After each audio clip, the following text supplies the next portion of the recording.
Did you know that over 65,000 flights experience turbulence every single day? It's true, and yet, despite being so common, turbulence still manages to make even the bravest travelers glance nervously at the seatbelt sign. So, why does it happen? How dangerous is it, really? And, most importantly, should you panic or just keep enjoying your in-flight movie? Today, we're breaking it down scientifically, and you might just be surprised by what we find. Travel season is here, and one of the most harrowing parts of travel is flying through turbulence. But what exactly is it? Turbulence is simply irregular motion in the air caused by changes in wind, temperature, or pressure. Just as boats ride over waves, planes move through invisible waves of air. Most of the time, we just can't see them. It's a natural part of flying, and to understand why, we need to explore the types of turbulence and what causes them. First up, thermal turbulence. This occurs when warm air rises, often over deserts or concrete-heavy cities.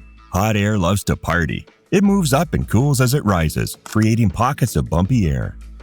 Next, we have mechanical turbulence, which is caused by physical obstacles on the ground like mountains, tall buildings, or even dense forests. When wind flows over a mountain range, for example, it doesn't just slide smoothly across the peaks. Instead, it gets disrupted and creates swirling eddies and currents on the other side, like water flowing over rocks in a river. Planes flying through these disturbed air currents experience a bit of a shakeup. Fun fact, pilots call this mountain wave turbulence, and it's especially common when strong winds blow perpendicularly across tall mountains like the Rockies or the Andes. The real ninja of turbulence, however, is clear air turbulence, or just CAT for short. Unlike the turbulence you might experience near clouds or storms, CAT occurs high in the atmosphere, often where jet streams dominate. Jet streams are like highways of fast-moving air that circle the Earth, and when two of them collide or suddenly shift, they create invisible ripples of disturbed air. Planes passing through these ripples experience sudden jolts, often without warning. That's why pilots sometimes refer to CAT as the invisible enemy. You can't see it coming, and radar doesn't always pick it up. Now, let's talk about airplanes for a moment. We all know they're marvels of modern engineering, but just how safe are they in turbulent conditions? Turns out, modern airplanes are built to handle far worse turbulence than you'll ever encounter on a typical flight. The wings of airplanes are designed to bend rather than break. They can flex up to 25 feet vertically, which is about the height of a two-story building. This flexibility allows the plane to absorb the energy from the turbulence, much like a shock absorber in a car. In contrast, a rigid wing would snap under pressure, but a flexible wing can glide through even the roughest air with ease. Airplanes undergo rigorous testing during their design phase, where engineers simulate hurricane-force winds, sudden gusts, and violent shaking to determine just how much stress the plane can handle. Interestingly, commercial airplanes are built to endure 1.5 times the worst forces they can realistically experience in flight. That means, even if you do encounter the most severe turbulence imaginable, the plane would remain perfectly safe. So, if planes are so safe, why does turbulence still make our palms sweat and our hearts race? The answer lies in our brains. As humans, we're wired to fear the unknown, and turbulence triggers that instinct like nothing else. When the plane suddenly dips or shakes, your brain doesn't think, "Ah, yes, a natural atmospheric disturbance caused by colliding air masses." No, your brain thinks, "Danger, we're falling." It's a leftover survival mechanism from when our ancestors had to jump at every rustle in the bushes to avoid becoming someone's lunch. Part of the fear comes from the fact that we're not in control. When you're driving a car, you're holding the wheel, and you can see the bumps in the road ahead. But on a plane, you're just a passenger, completely at the mercy of the pilot and the aircraft. There's also the sensory overload, the shaking, the rattling, the sound of your drink sloshing in its cup holder. It all feels more intense than it actually is. In reality, turbulence rarely moves the plane more than a few feet up or down. But when you're inside the cabin, even a small jolt can feel much more dramatic.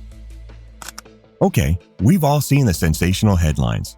Passengers injured as flight hits severe turbulence, or flight diverts after turbulent conditions.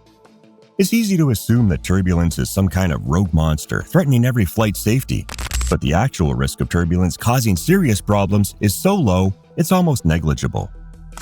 According to the Federal Aviation Administration, out of the millions of flights that crisscross the skies every year, fewer than 50 people are injured annually due to turbulence. And almost all of these injuries happened to people who weren't wearing their seatbelts when the plane hit a bumpy patch. In 1997, United Airlines Flight 826 encountered clear air turbulence over the Pacific Ocean. Passengers who weren't buckled in were tossed around in the cabin, resulting in minor injuries. So for better perspective, you're far more likely to get injured slipping in your bathroom than experiencing anything harmful on a turbulent flight. And while we're at it, let's clear up another myth. Turbulence has never caused a commercial airplane to crash in modern aviation history. As we discussed earlier in the video, airplanes are engineered to handle forces far greater than any turbulence can dish out. The wings flex, the fuselage absorbs shocks, and the autopilot works to keep things as stable as possible. It's uncomfortable, sure, but it's not dangerous. Many pilots actually compare turbulence to waves in the ocean. When you're sailing through choppy water, the boat rocks up and down, but no one panics because they understand it's just part of being on the water. The same goes for turbulence in the sky. In fact, most pilots' biggest concern during turbulence isn't the shaking itself, it's making sure passengers keep their seatbelts on so no one gets hurt. Alright, so we've established that turbulence isn't dangerous. But let's face it, it's still not the most fun experience. That sudden drop in your stomach, the rattling overhead bins, it's enough to make even the calmest traveler grip the armrest a little tighter. So what can you do to handle turbulence like a pro? First of all, choose your seat wisely. If you're prone to feeling anxious during turbulence, opt for a seat over the wings. This part of the plane is the most stable, where you'll feel the least movement. Second, breathe. It sounds pretty simple, but deep, controlled breathing can do wonders to calm your nerves. Try the 4-7-8 technique. Inhale for 4 seconds, hold for 7 seconds, and exhale for 8. This slows your heart rate and helps override your body's stress response. Third, keep things in perspective. When turbulence hits, remind yourself of the facts. Airplanes are built to withstand far worse. The movements feel dramatic, but they're minor in reality. Lastly, distract yourself. The brain is excellent at overthinking, so give it something else to focus on. Watch a movie, listen to your favorite playlist, or dive into a good book. Before you know it, the turbulence will be over, and you'll be wondering why you were so worried in the first place. I mean, if the flight attendants are still serving drinks and snacks, you have absolutely nothing to worry about. So, let's circle back to the main question of the video. Should you be scared of turbulence? The simple answer is no. Turbulence might feel chaotic, but it's just a natural, harmless phenomenon.